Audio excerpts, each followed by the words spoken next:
এটা হচ্ছে ঠাকুর ঘর। তোমাদেরকে একটু ঠাকুর ঘরটা দেখাই। না না, কেউ ভিতরে নেই, বন্ধ করে। কেউ তো ভিতরে আছে। কে?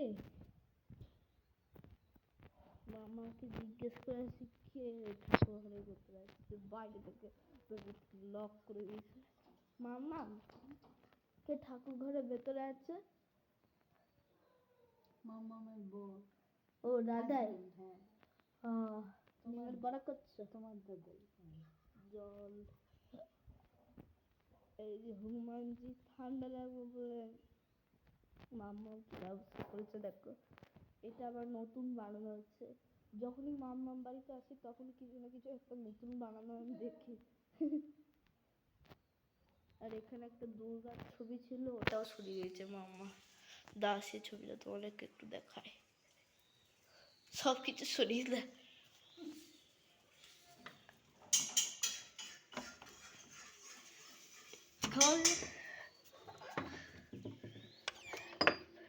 ফ্রিজের আওয়াজটাকে বাদ দাও। এই যে দেখো, এই যে অন্ধকার তো, এই যে এই সেই দেবী দুর্গার ফটো। আর কি বলবো,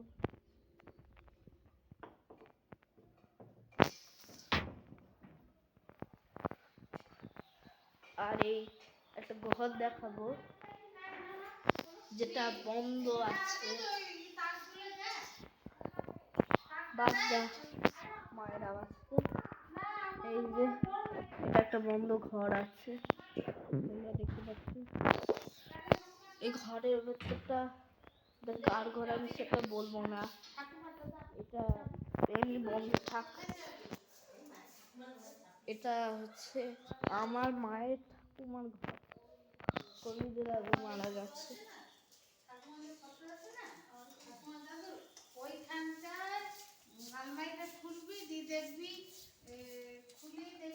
আর খুব পুরনো ঘর এটা, বড় মানে আমি নিজের মায়ের ঠাকুমাকে বড় মা বলে ডাকি। আর এই ঘরটা খুব পুরনো, কোভিডের আগে মারা গেছে বড় মা।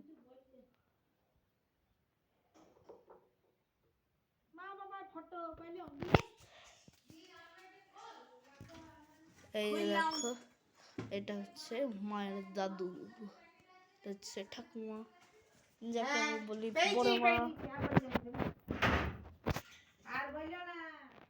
এটা হচ্ছে বাবা লোকনাথের ছবি, খুব পুরনো। হ্যাঁ, চারিদিকে পুরনো। এটা হচ্ছে আদি তারা মা, এটাকে দেখতে পাচ্ছ, এটা তারা মায়ের আসল ছবি।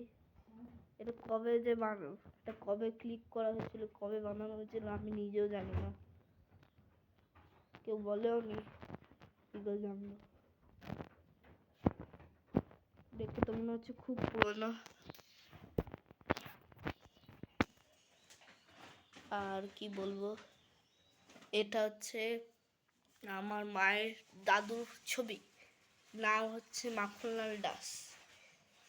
তোমরা ভাবছো যে আমার মায়ের দাদু কেন চশমা পরে থাকে, কারণ চশমা ছাড়া উনি দেখতে পাবেন না, ওই জন্য। আর কি বলবো,